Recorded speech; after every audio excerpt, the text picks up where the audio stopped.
Well, welcome. I'm so glad you're here this afternoon.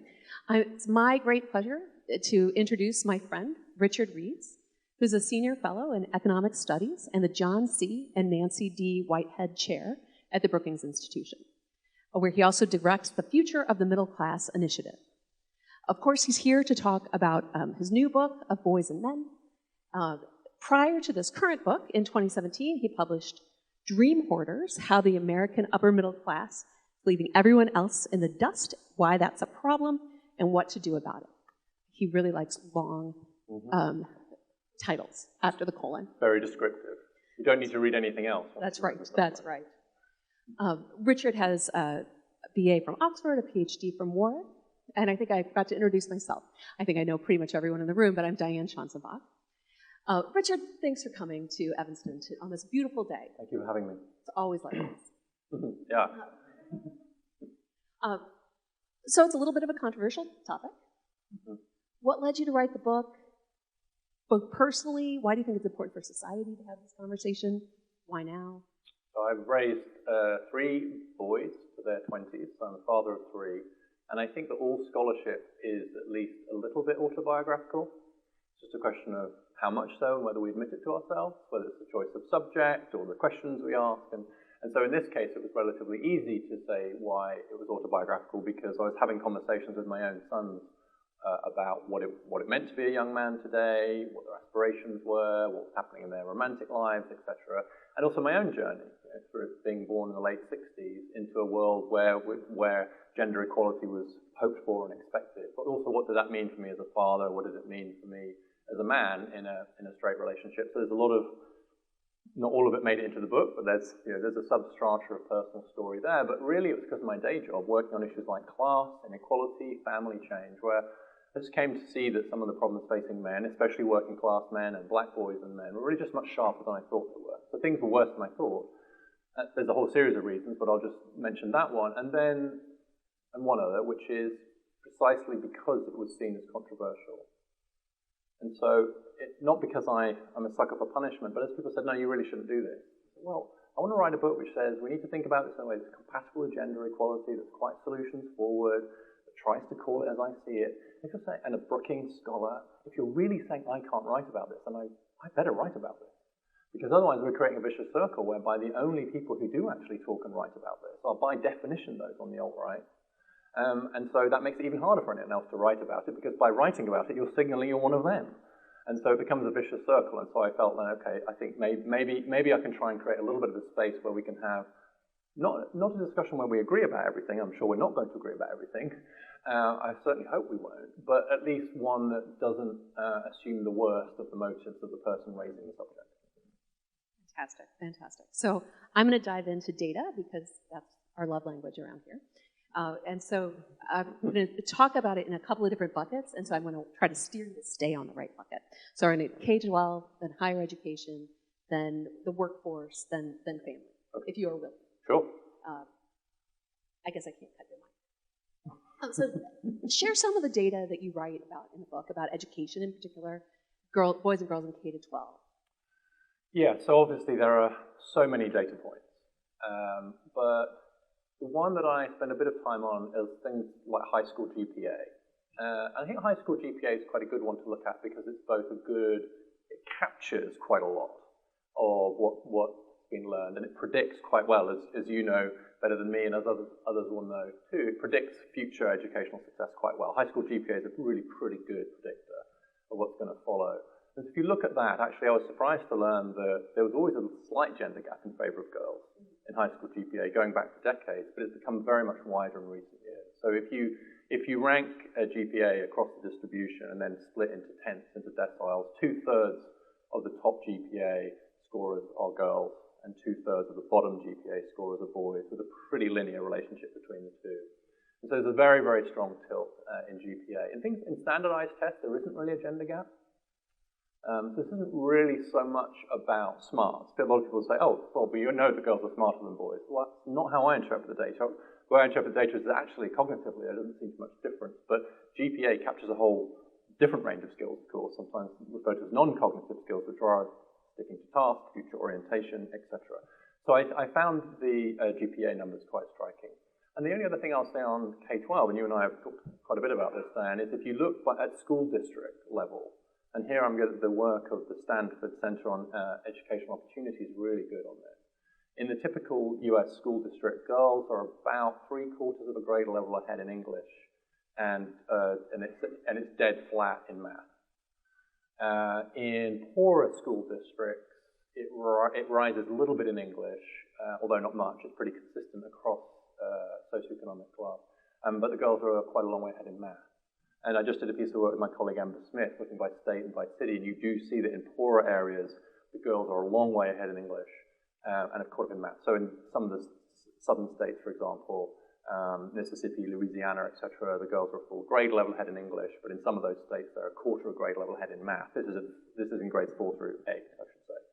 And so I had this kind of prior that, well, the girls are ahead in English, but the boys are ahead in math. It kind of comes out in the wash. This is not true anymore. The girls are basically ahead in pretty much everything. Why do you think we've seen a widening in the achievement gap? Why? I think that we have learned that the education system, K-12 education system, and I would argue post-secondary, is in some important ways structured to favor girls rather than boys. And we can get into what those structural factors are for sure, but that sounds like a shocking thing to say. And so I'll say a bit more about it. I think so the question, well, if that's true, then why only recently have we seen this great overtaking educationally? And I think it's because we just artificially capped the educational opportunities and aspirations of women and girls. Once we took the cap off, once we took the brakes off, they just not only caught up with boys and men, but in a completely unpredicted trend, blew right past them. And so I think it took the women's movement to reveal the fact that in some quite important ways, the education system actually is structured in ways that once you create a level playing field, or something close to it, the girls are better players. On average, the distributions overlap. Can we just say that right at the outset, so that we don't have to say it every time? And so I think that's a kind of perverse thing to say, but when I look at like the skills that are rewarded in the education system, the distributions of those skills by sex on average, the number of teachers who are male and female, I can't escape the conclusion that just actually there is this slight structural bias now that means that it's a bit more female-friendly than male-friendly. So in the K-12 space, the book's weighted heavily toward academic disparities in ways that they can be corrected. What about social emotional deficits facing males, or sort of gaps in those? I think we're experiencing a big shift in emotional. At that age level, yeah. It's just much harder. I find it much harder to really feel confident about the data in that space, candidly. It's just so much harder to get at. But what I would say about that is I think we're seeing, actually, I'm not sure I'd say there's a disparity in socio-emotional, on the socio-emotional side, but just key differences. I'm actually very worried about the mental health of teen girls, for example, and you obviously do see increases in depression rates there and so on too, and self-harm. And I do think that there is some pretty good evidence that social media has really amplified some of the difficulties that girls and young women will have in that space. So I'm worried about that. But on the other side, we see growing isolation among a lot of boys and young men, obviously much, much higher suicide rates and rising quite quickly, suicide rates among those boys. So I think that the mental health problems that we're seeing are actually different between boys and girls. But I don't see much evidence that they're particularly worse for one or the other. But I think it's important to acknowledge what might be driving them differently, and to put it quite crudely, I think, so in terms of screen time, for example, what social media seems to be worse for girls, why would that be? And I think it's because of the relational aspects of social media. Whereas for boys, of course, they're spending more time in video gaming, and as they get older, of course, looking at pornography. Those are different kinds of problems. Feels like we've got a lot of social media going on with our boys, but maybe less so. The evidence is that girls spend a lot more time. If you look at which sites they're spending time on, things like TikTok, Instagram, etc., a lot more time is spent on those sites by girls than by boys on average. Right. Yeah, much more. Yeah. Okay, so, and in fact, anybody in this room can answer this maybe later, but I'm asking you. So something that I've been trying to understand for a long time is why so many early life interventions, particularly preschool, the Abecedarian, early training program, project has substantial long-term benefits for girls, but not for boys. We also find the same thing in the food stamp research. Why do we see these different responses, especially, a lot of those interventions were in the 60s and 70s, probably prior to a lot of the trends that you've been documenting. Yeah, well, it's one of the chapters in the book, and then I wrote it up separately for National Affairs, so that's, I'm sure you're all going to buy multiple copies of the book, but if you don't, there's a free access version of that chapter in National Affairs. It's one of the reasons I wrote it, because I did keep coming across these interventions that did have this pattern. And when we get into college, maybe we can talk about the Kalamazoo Promise. But even in the early years, you're right, there does seem to be, there was this tendency. I think it's important, though, to note that there have been some more recent evaluations of early years education that have not found that.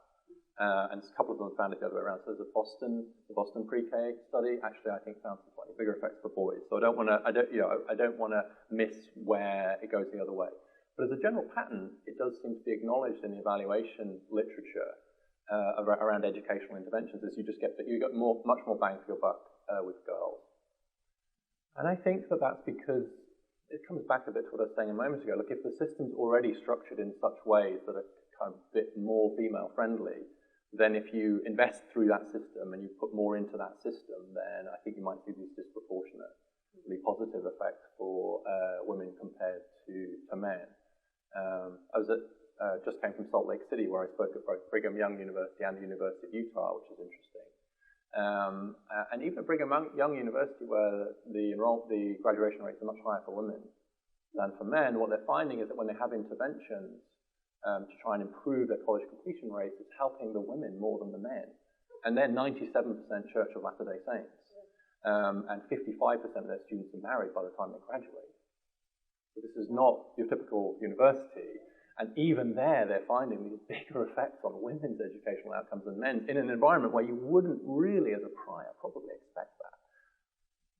That is a surprise. So I will switch us to higher ed. So 50 years ago, men were more likely to go to college. That was a very rare thing for women to go to college even before that. Today, men are less likely than women to graduate from high school, less likely to go to college, less likely to graduate from college. In some cases, colleges are using affirmative action for men. Yes. What's going on here? Private colleges are. So you're right, at every step of the way there are these gender gaps. So you see quite a big gap.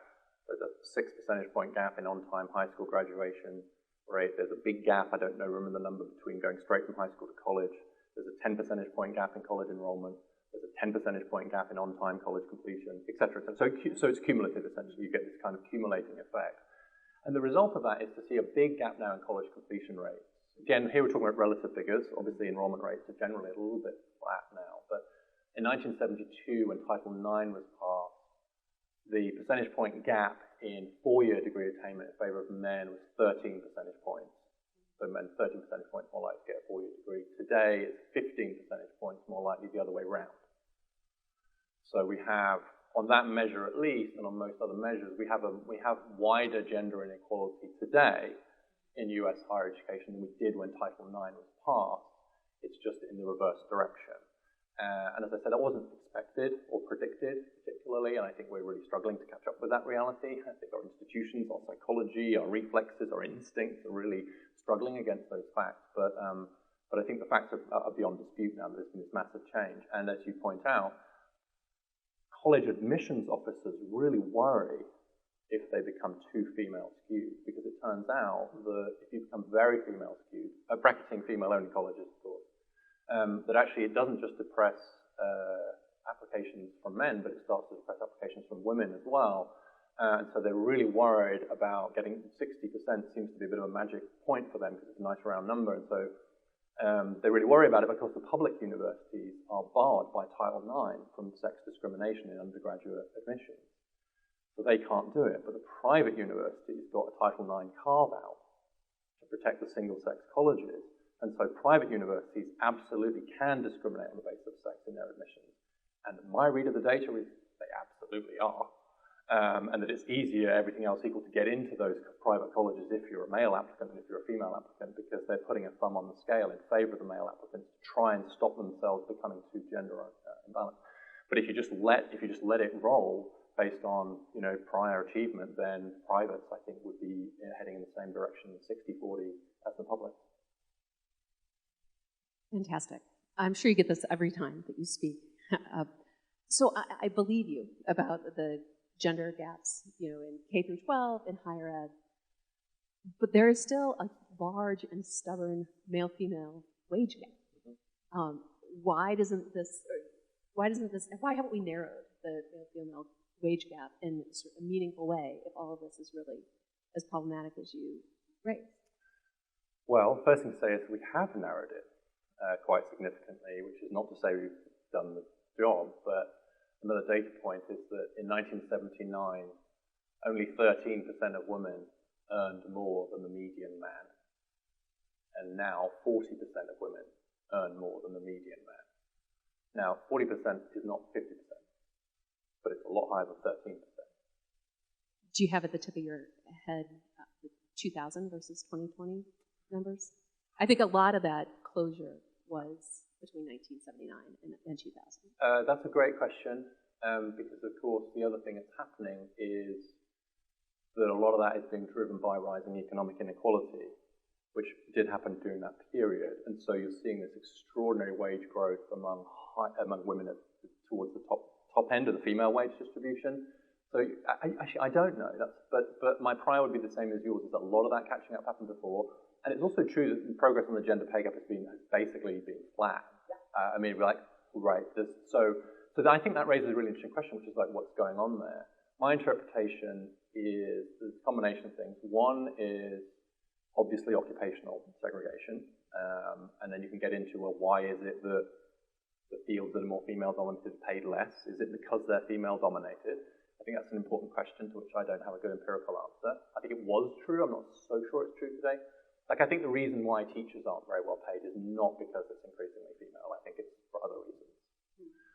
But I can't prove that. So it's partly occupational segregation, but my reading of the literature is it's much more about parenting. And the disproportionate impact on earnings of becoming a mother compared to becoming a father, I think is now reasonably clearly established as the main cause of the gender pay gap. And I think the reason we're not seeing it continue to close is because we haven't reformed our labour market institutions, and we've reached some sort of ceiling in terms of what we can achieve without significant labour market reform, in terms of what mothers in particular are willing to do in that sharp trade-off. So basically, I think mothers are facing incredibly sharp trade-off given current labour market conditions and current family policy, which we might get into.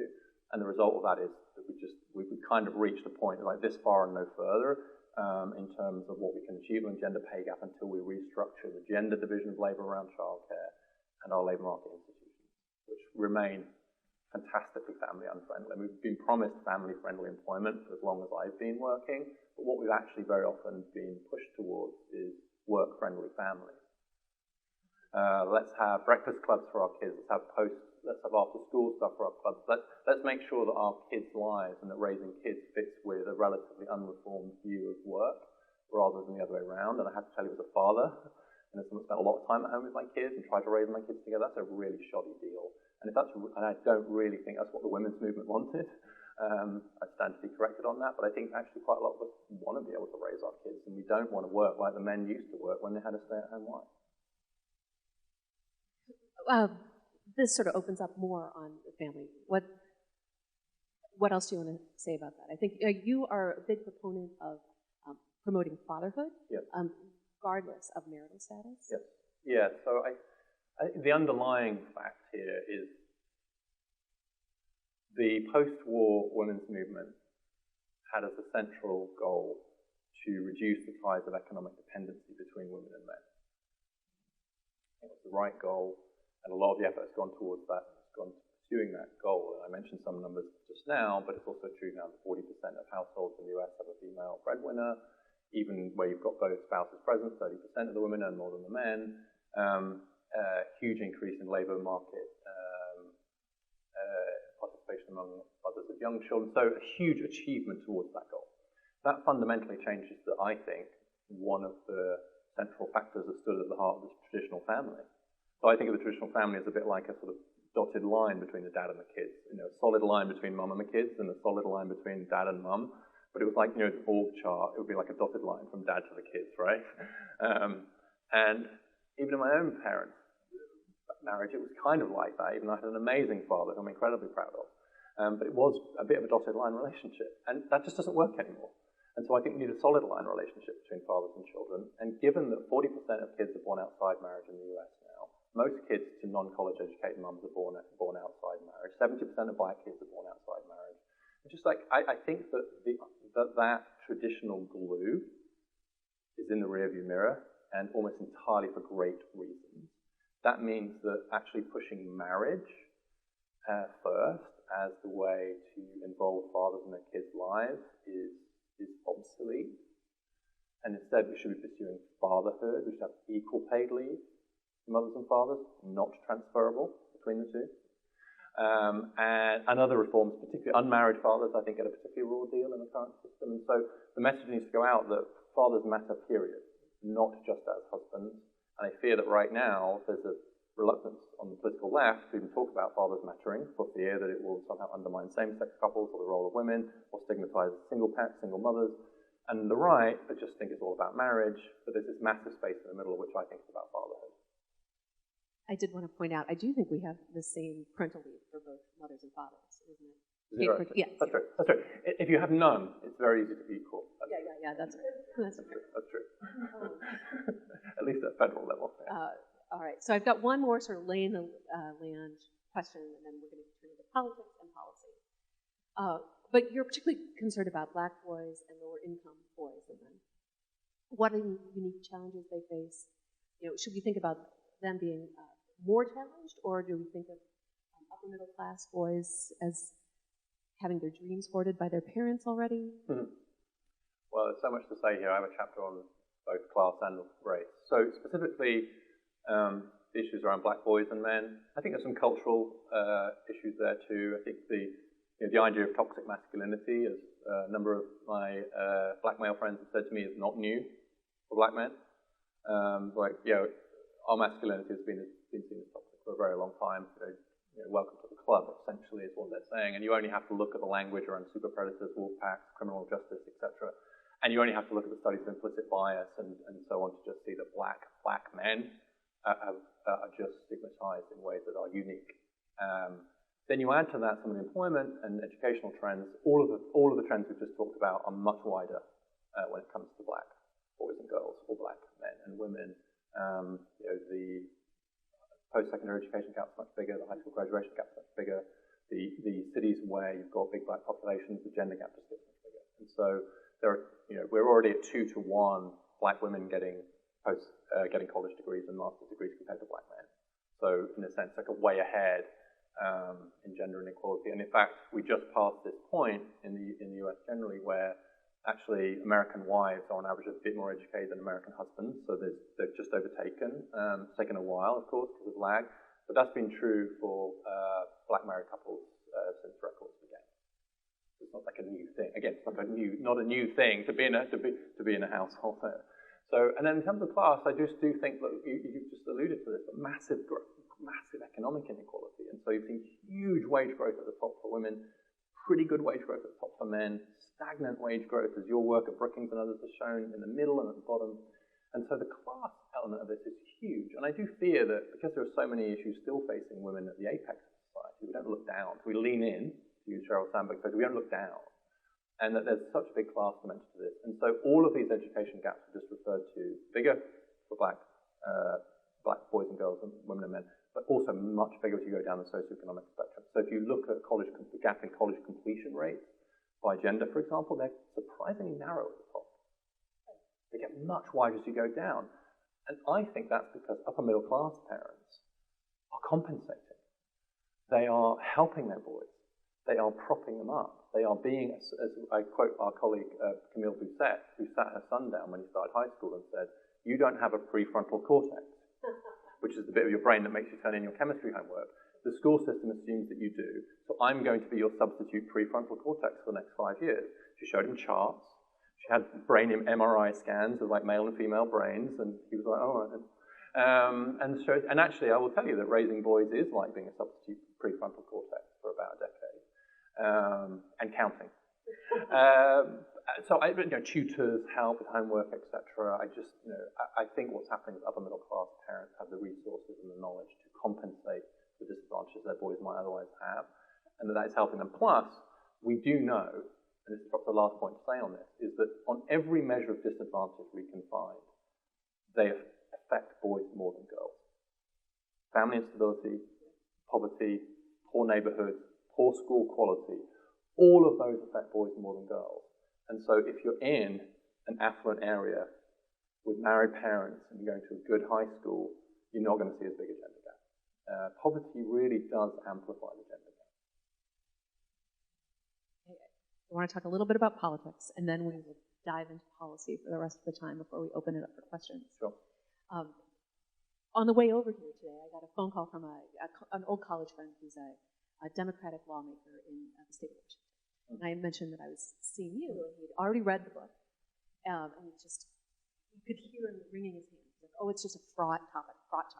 And he wouldn't engage, and you could just hear it, just like a politician. So talk to me about the political sensitivities around these problems and how they differ on the left and the right, or how they're the same.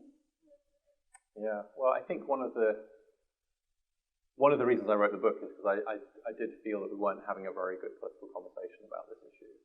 I did feel that each side was dug into something of a zero-sum position on this, and unwilling to give anything to the other side, for fear that if you give them an inch, they'll take a mile. And so it's striking to me that there's a real reluctance on the left, as you said, even to discuss these issues, for fear that will somehow be seen as signalling less support for the continued efforts on behalf of women and girls. I think that's a completely false choice. I think people are perfectly capable of thinking two thoughts at once.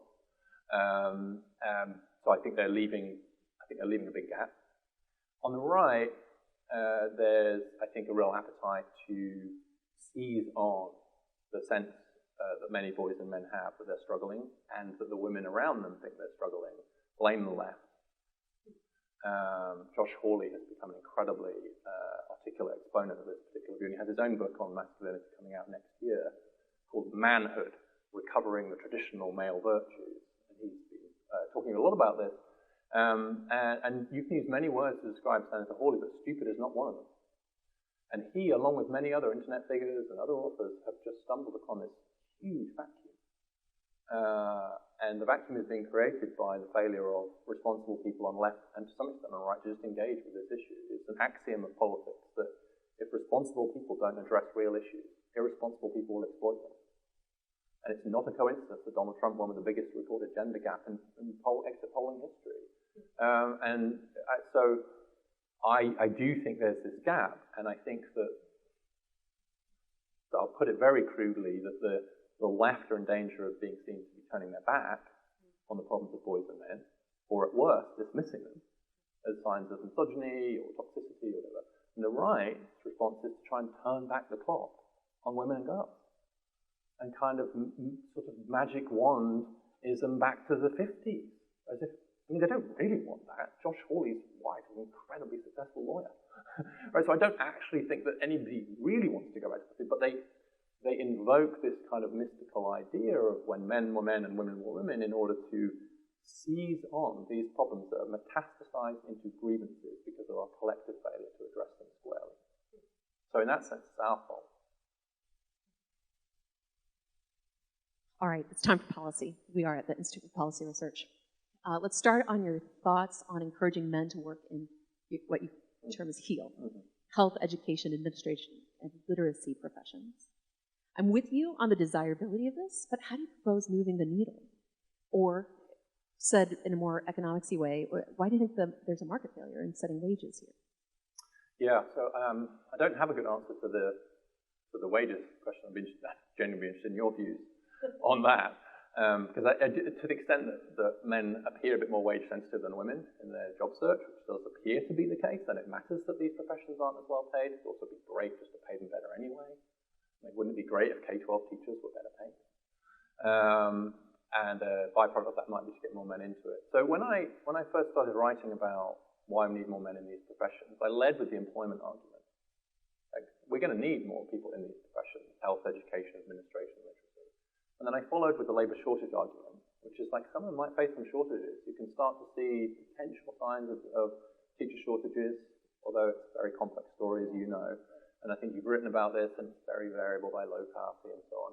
Nursing might be another area where there might be some reason to start worrying about nursing. We are worried about. We are objectively worried about. The average, the average age of a registered nurse now is what, 50 something, and so.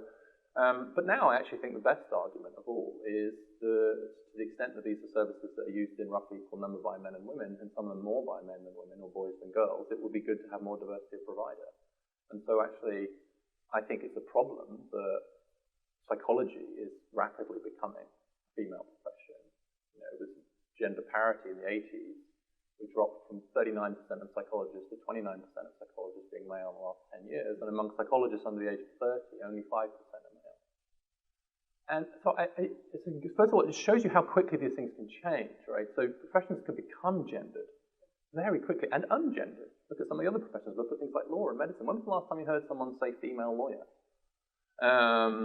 I hope you didn't hear it very recently. But you would have heard that not so very long ago. So we shouldn't assume that sort of the gendered nature of these professions is in any way set in stone. Because I've seen professions, social work is another one. So what do we do about it? Well, if you get to a point where a profession is really very strongly gendered, then I think you need intentional efforts to promote the opportunities of people from the other gender into those professions. We did it for women into STEM. We continue to do it for women into STEM. I massively support those efforts. But I would propose, for example, just to be very specific about it, scholarships for men to go to teacher training college to learn to teach English. The subject where you seem to get the biggest bang for your buck in terms of male teachers is English. The subject men are least likely to teach, English. And so I actually think that having male-only scholarships and subsidies for English teachers is perfectly justified on some of the same grounds that we've had similar policies the other way around. Not to get rid of the other policies, but we should do that too. So there are lots of other examples, but I've put that on there just to cover really sharp policy points. I would support scholarships that are only for men. They have to be private. I could see the lawyers in the front row having a sidebar. In the same way that there are just like hundreds of scholarships for young women to go and study STEM subjects at colleges. Right. Great. Yeah. Yeah, the government can't do it. I'm still skeptical, but that's... well, I don't want to think... Moving the needle is going to be really hard. Oh, yeah, but we said that about getting women into engineering and law and politics, and we've got a long way to go in those areas. And so, look, I don't want to say it's going to be easy, but I will suggest that it's going to be even harder if we literally don't try anything, which is our current approach is to do absolutely nothing, except possibly wring our hands, although some people don't even want to do that. And so I got to tell you that I think the sorts of things I want to put on the table have a bigger chance of success than nothing. And mostly I want to change the conversation around this, because I got to tell you, with a son who's an early years educator, I think just like if we just had better messaging around this, if we were talking about this more, if we were promoting the men who are in it more, if we were just helping them out a little bit more, and then putting some money behind it, etc. But there are, I mean, let me one more very wonky policy example. There's a bill in Congress right now to promote returnships into STEM subjects. And the law, again, you're lawyers in the room, the law says especially for underrepresented groups in those areas, including women and ethnic minorities. That's on the face of the bill. And so it doesn't seem to me why it shouldn't be possible to say, why don't we have returnships for men going into healed jobs? You could say underrepresented groups such as men and also ethnic minorities. I don't see why that would be less legally palatable than the opposite. But right now, of course, it's just politically unthinkable. But these problems won't go away on their own. They're going to fester if we don't address them. I think when I read your book, I heard more about you wanted to move the needle by changing people's tastes and preferences, which is one way to move the needle. But I like hearing you talk about changing the price of getting the training. Right? Yep, we have to do that. Yeah. But one of the reasons to do that is because of the signal it sends. Right, and so how big a signal, I don't know. Sure. But I do think that like if you go to scholarships.com, which is where most of the you could good aggregator of scholarships, there's a whole thing on there about women, which is like if you want to go into engineering or science or tech, it's a great time to do it. Here's a link to all the scholarships. It's right on their front page. You know, it's a click-through menu. Great, that stuff matters. So if we imagine a similar thing on the front page, which was, hey, guys thinking about going into areas like nursing, teaching, etc. Have a picture of a guy. I don't know. Just nudges can help. All right. I think it's time to bring up the redshirting Yes. question. So Richard and I have debated and argued and just agree to disagree about his redshirting policy proposal, which has really been a runaway. That's what everybody's talking about with your book, at least in sort of my experience. Everybody's really excited about that. So I guess excited in what way? Well, I think I feel like I see a lot of people saying there was one review that was like, I disagree with this, I disagree with that. The one good idea is that redshirting. Oh no, you would have gone the other way. It was exactly back. Exactly That's wrong way exactly around. right. Yeah, exactly wrong way around for you. So, give the room your best argument. Sure. So, amidst the very intense debate about the differences between male and female brains, where there's really no debate, which is just massively overweighted on both sides for what it's worth, there's not much debate about the timing of brain development on average between women and between girls and boys.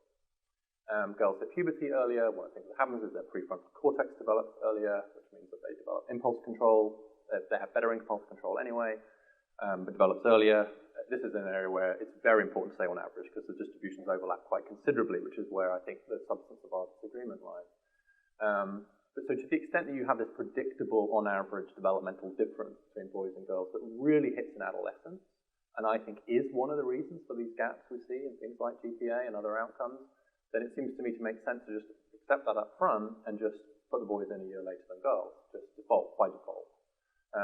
It gets complex in terms of how you do it, in terms of policy, etc., which we can maybe dig into, but it seems to me that actually you get closer to a level playing field if just by default you put the boys in a year later than girls, essentially for their brains to be able to have time to catch up. And so having a 15-year-old boy in a class with a 14-year-old girl actually means that developmentally they're closer in terms of their age on average.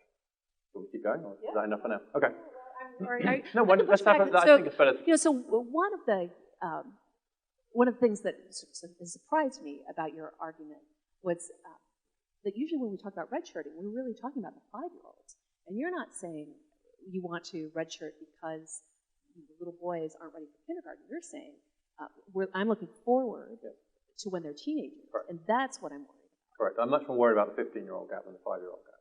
But I also don't want to hold the boys back partway through, because I think that would be weird. I mean, even weirder than my proposal. Would be to say, okay, so the girls are getting ready to go to high school, but no, wait, boys, you're going to do another year of middle school. They'd be like, wait, what? Whereas I think if you do it at the beginning, it becomes the default. They're too young to really notice. That's my hope. So my sort of pushback to you is, as we think about costs and benefits here, I take your point that boys and girls have different, brain development, and that the schools at this moment do not handle that as well as maybe they certainly should. Right. But I am concerned that you are arguing, let's push all of the cost onto the boys, instead of saying, everywhere else we say, oh, we can fix this, we can fix that, oh, we can finally have nice things like, paid parental leave and all sorts of other things. But in this case, I feel like you throw your hands up and say, well, there's nothing we can do about schools, and so let's force all boys to lose a year in the labor market, which is worth a lot, right? By starting them later. And I'll just add that then you sort of wrap it in, and we'll give them all an extra year of pre-K, which we don't even give them pre-K right now. So it sort of seems like a sledgehammer that is not what we need to fix them. Right. So for sure it's a blunt tool. And I think that if we don't do anything else, if we leave the system as it currently is, I would continue to argue quite strongly for something along these lines. I think in practice, we probably have to do something, I think Massachusetts does something along these lines where there's just a sort of developmental readiness thing for a second year of pre-K, and more of them are boys than girls, but it's not based on sex, which I need to learn a little bit more about.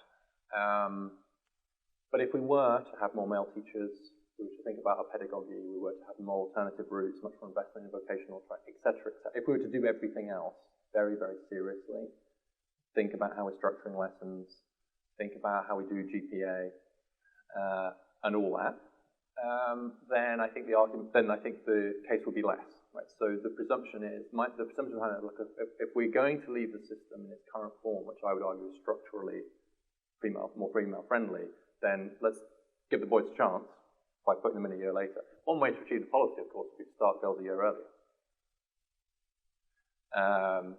So there's a presumption in here, it's like, well, we'll keep everything the same, so just go to boys a year later, but there are plenty of countries in the world, including where I'm from, the UK, where we start earlier. So you could actually just start the boys as they currently do, but just start the girls a year earlier, because a lot of them do seem ready. And the only other thing I'll say is that, look, the distributions massively overlap here, right? Even in adolescence, just massively overlap. And so it's an incredibly blunt tool to just say like this, and there are much bigger differences by socioeconomic background, by race, by geography than there are by gender, right? I think just be absolutely crystal clear about that. But it's also true that on most of the measures of development I look at, and there are experts in the room, I see at least as much overlap between one grade and the next as between boys and girls. So we're already applying a very blunt tool by just saying age. Just by using age at all is an incredibly blunt tool, because there's the overlap between a 5 and a 6-year-old and so it's massive, bigger I can see than between boys and girls within a grade. Right? Now that's not to say that my policy is the answer. It is probably to suggest that we just need to be more sensitive more generally. We need a system that actually just would start people at a more developmentally appropriate age. The problem with that is, as you just referred to, I think a lot of the gaps open up later. Yeah. So you don't know at 5 where they're going to be at 15, 16. And so that's why I ended up saying, well, let's just change the default and put them all in. And of course, just as in the current system, in most places, you could override the default. So if you don't want to do that, you don't have to do that. You can if you wanted to hold your daughter back, you could do that. That's true in pretty much every school district in the US right now anyway, you can do that. You know, so what's interesting is that's not true here in Chicago. Right. You're never allowed to redshirt anyone. Yeah, New York. And if you did redshirt, and you show up, you have to go straight to first grade. Yeah. And so I don't love that policy or the let's redshirt everyone. And I think, indeed, there's a lot of wisdom in letting families make some decisions. That's what the private schools do, yeah. So in public schools, and I have spoken to some people who actually they switched their kids out of public school for that reason, because they weren't going to be allowed to do it. I can feel that there's a lot of questions in the room that people want to ask. And so I think at this moment, I will open it up to questions. Patricia will be coming around with the microphone, and we're going to start in the back with Jamie. Let me start by thanking you, Diane, for those amazing questions. Really, it was such a great, structured conversation. Thanks. Yeah, thank you. That was really wonderful. So I'm Jamie Druckman from IPR.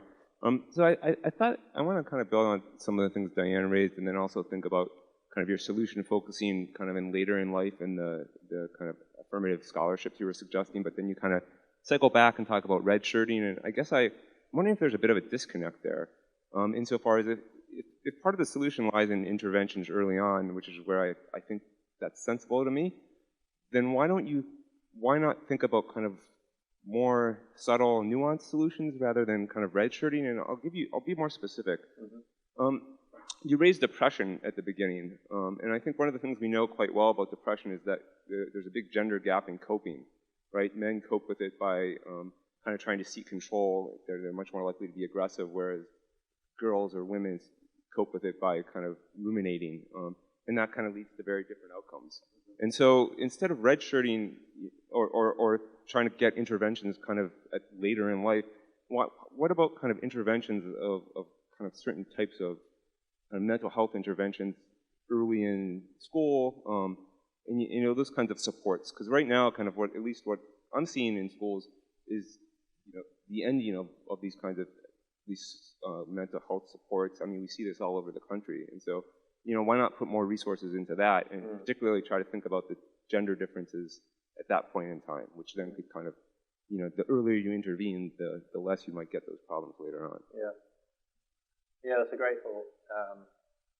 So I don't think I have a very good answer to that, except to say that if we could get that question on the table in front of policymakers and take seriously these developmental differences, and then try and tailor solutions to them, that would be great. One of the things that Diane and I talked about when we've been having our ongoing collaboration, I said draw on some of Diane's excellent research in this field to propose a policy that she opposes. So I think, credit where it's due to the discussion. and to Diane's scholarship in the way that we've had this debate, this exemplary kind of exchange, I think, is to talk about ninth grade. And there's a working paper, it's not out yet, looking at the gender gap in ninth grade in Chicago schools, and actually the impact of male teachers in that crucial grade. And I see a lot happening around that period of transition into high school. And I do think it's when a lot of these gaps open up. I think it's when the boys really start to struggle. They don't have the skills that you're just talking about. And so I do think, what would it look like to have a series of interventions which were around mental health, but also study skills, getting ready for all of this, and maybe between middle and high, that were very boy-friendly. I'll say it that way, right? Just speak to the way in which they're learning, the way that, and just try and find ways to kind of bridge that gap for them, because they hit ninth grade, they really struggle and never really catch up, in my view. So if that's the kind of policy you're thinking about, I'm totally on board with it. I just think what's missing at the moment is a recognition of the fact that there are quite different problems around those transitional areas faced by boys on average compared to girls. And so that, I think, we would have to be sensitive to the way we structure the intervention, such that they were appealing to and useful for boys. Otherwise, you go back to it, you go for general intervention, it actually might make the gender gap bigger.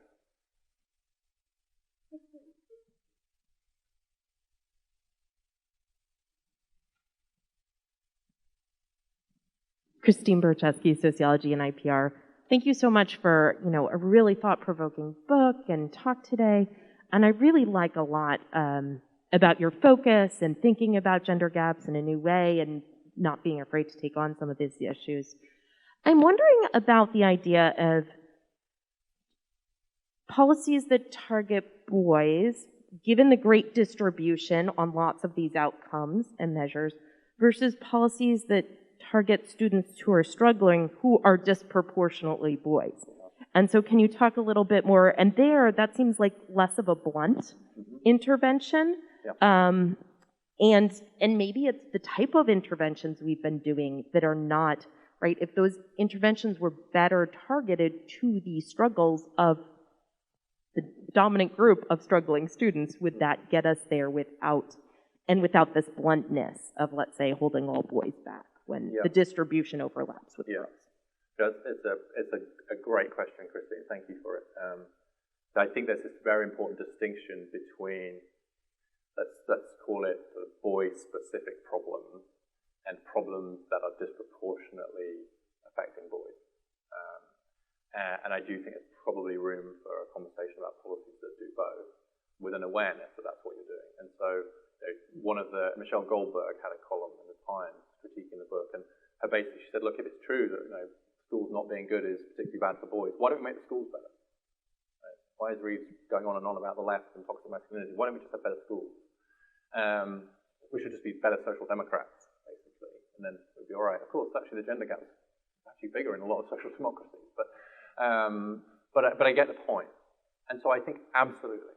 And one of the things I'm at pains to say in the book is, if you care about this issue, you should care about poverty and inequality, etc., because they disproportionately hurt boys and men. That's kind of a message to the right, in a way. So I'm all for that.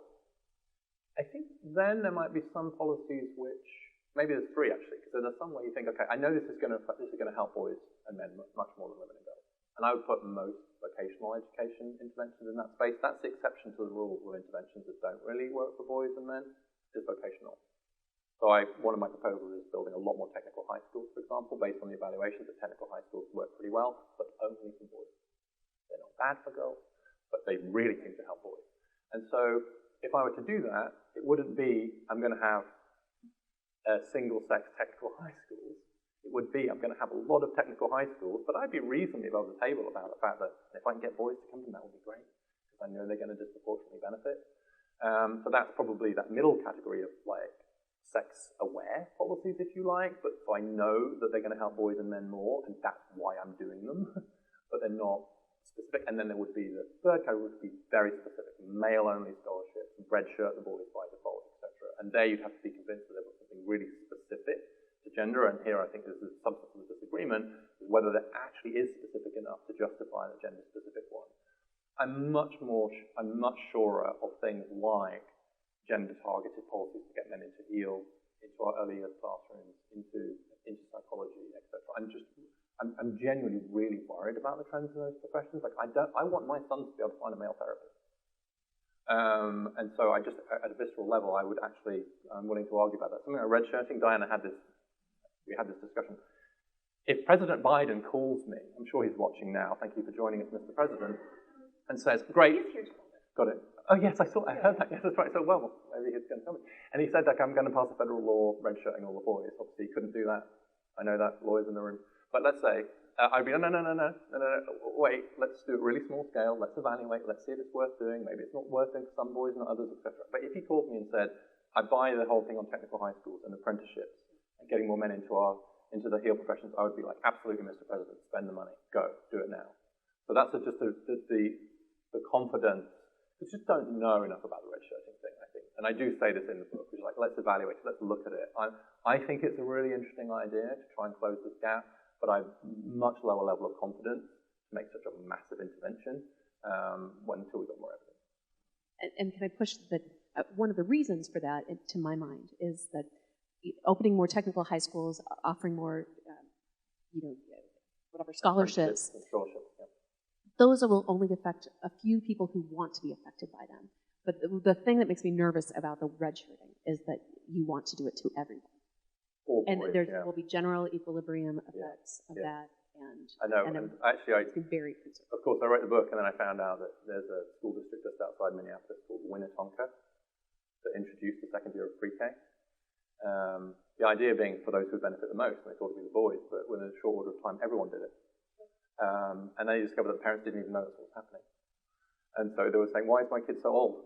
Graduating high school, or parents were transferring to other school districts, and they were told, well, did your kid get held back? I'm like, no. So they literally didn't know. So it very quickly just became a default for everyone to do it, which was so they've now had to abandon it. It's costing them a fortune. So I got excited. I said, look, here's a school district that's doing it. And it's been a complete catastrophe.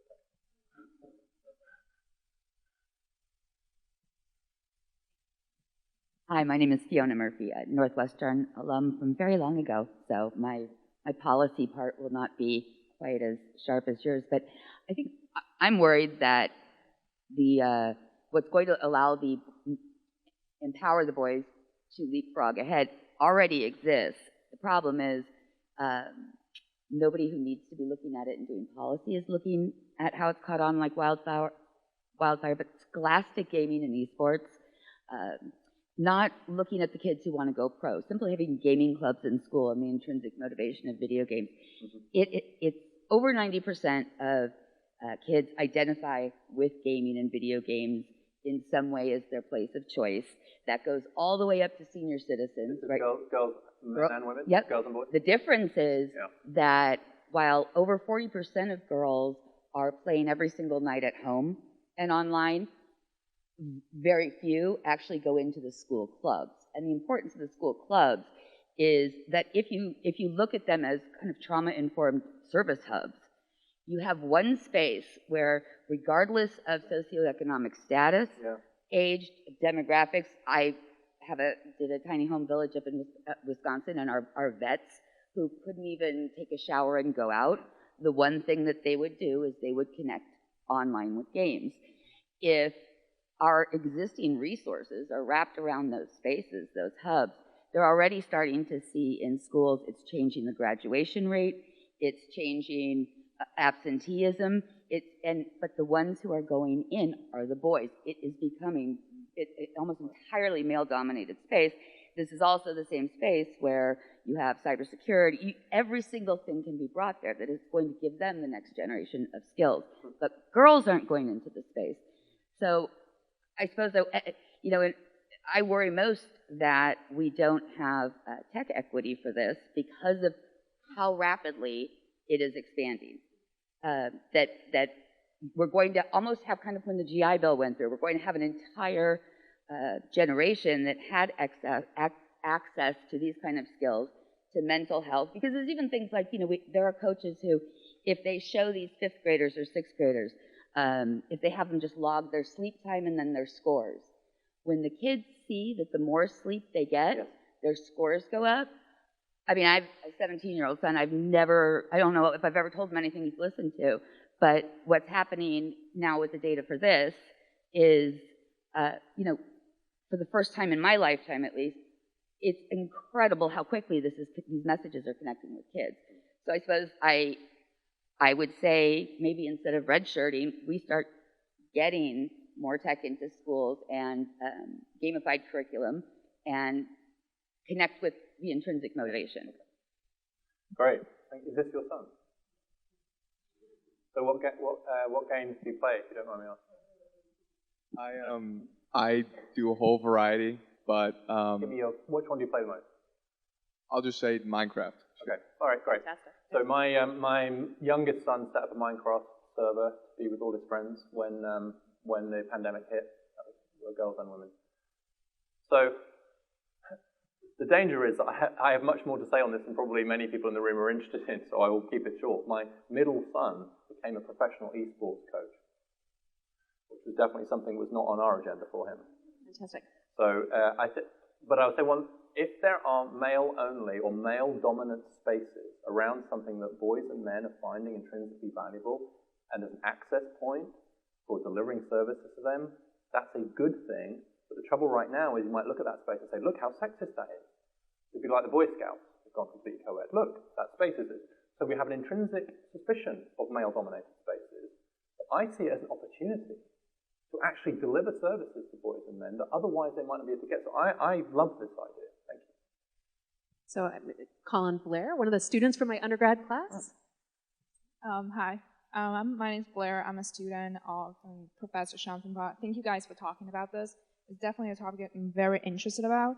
So first of all, I think it's brilliant for you to propose holding all boys back, not because I agree with you, but because it draws everyone's attention. So your thought is to provoke this discussion, this debate, so there will be possibly a policy, even though it may not be the exact policy you're proposing. So I think it's brilliant, but I don't agree because I'm a student here, and growing up, I grew up in China. I see boys doing equally as well as girls. And coming here, I found that most boys are not having a problem in school.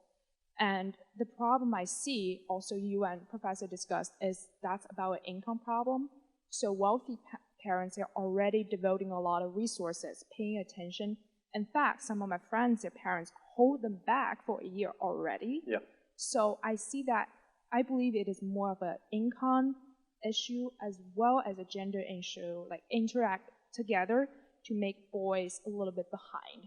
Because as you mentioned, that wealthy boys, they're doing okay. Yeah. It's the problem of the lower income. So given what I said, do you think there's a way to revise your policy about holding all boys or holding low-income boys or giving more resource to low-income boys rather than just, give it Yeah, policy? okay, Does great. it make sense? Yeah, it does make sense. Great question. So, you're right about part of the strategy is to put some ideas on the table which at least get us into a solutions-focused conversation.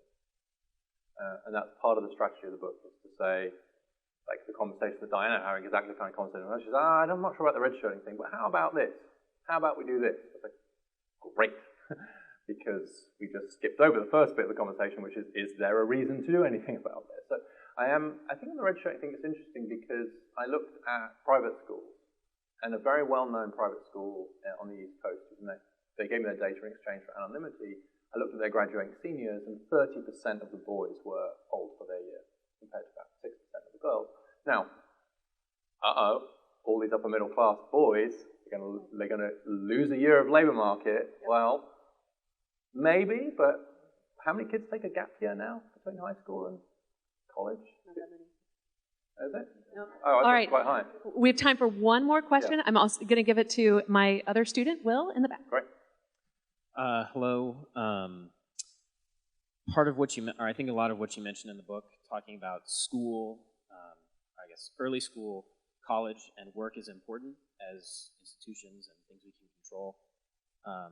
One thing you mentioned, I think you cited Daniel Cox, a pollster who I read, is that men are becoming more lonely and having less friends, less likely to have friends they trust and talk to. In your research, because I know how valuable it is just to have a friend group, as a guy who can relate to you. And in your research, did you come across anything that would suggest maybe an extra or outside of institutional reforms and more social spheres, trying to build the social capital outside of work and school, which seem to be the dominant themes of the book? Great question, Will. Thank you. So I think at the book, I just time to mention there was an SNL skit called Man Park. I don't know if any of you have seen that, but just check it out. It's about women taking their male partners to a park where they can meet other men. And one of them, there's like IPA there, and it's very. And then one of the women says to the other, "Which one's yours?" But of course, very often, as with those SNL things, there was a kind of deep sociological truth to it too. So men, actually young men now, more likely to say they'll turn to their parents or a friend if they have a personal problem, which is a reversal of 20 years ago. The so-called friendship recession that Daniel surveys is much greater among men than among women. And I think that the point that I draw from that is that the economic dependency of women on men that was correctly identified as a problem in traditional family arrangements actually meant we kind of missed some of the emotional dependency that men have had on women. And to some extent, women, it's a complaint very often justified on women, they do more of the emotional labor, but it means that their skills, like everything else equal, back to this point about skills maybe, actually the skills to form friendships are hugely important. But I think the last thing is that these male-only, back to these ideas of like spaces for men. I'm actually on record now as saying that I think the decision of the Boy Scouts to go co-ed 2 years ago, no more than that now, was a mistake. The Girl Scouts remain single-sex, and they just got $85 million from Mackenzie Scott because it's girl-only spaces for them to do stuff like STEM, etc., etc., and I fully support that. Meanwhile, the Boy Scouts went to BSA in the hope that, like IBM, we'd forget what the letters once stood for. So there are no male-only Boy Scout troops now, or actually it's a bit more complicated than that. But like, where are the spaces in which we're encouraging those friendships, especially between men? And I fear that there's a danger of overreacting against some of those spaces for good and understandable reasons. But we should be supporting some of these spaces as well. Boy Scouts and coaches. Male teachers are more likely to be coaches in high schools. Again, maybe for some sexist reasons, but we could likely. It's also true that the fewer male teachers we have, the fewer male coaches we have. And extracurricular activities are on the decline, particularly in our poorer neighborhoods. And those, again, are spaces where you might form some of those friendships. I hate to cut this off, but it's time to move to the reception, and let's thank Richard. And Diane, thank you.